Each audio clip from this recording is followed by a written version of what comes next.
Pengambilan TLDM dah buka untuk lelaki dan perempuan bagi tahun 2026. Jom kami share cara mohon save video ni untuk rujukan. Sebelum tu, pastikan anda warga negara Malaysia berumur 18 hingga tak lebih 25 tahun pada 23 Disember 2026, lepasan SPM dan SVM, lepasan diploma kejuruteraan untuk lelaki sahaja, belum pernah berkahwin dan bebas kes jenayah atau dadah juvana. Aktif co-curriculum, cemerlang bersukan, boleh berenang dan pernah jadi atlet wakil negeri atau negara. Anda akan diberikan keutamaan. Jadi, pastikan anda sihat tubuh badan, tak pakai spek atau contact lens dan tak rabun warna. Cuba cek sekali syarat minimum fizikal ni. Lepas tak? Pause untuk tengok lama sikit. Kalau lepas, boleh mohon online dekat www.navy.mil.my.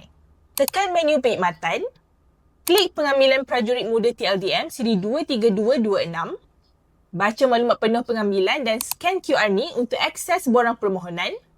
Isi borang dengan lengkap dan betul.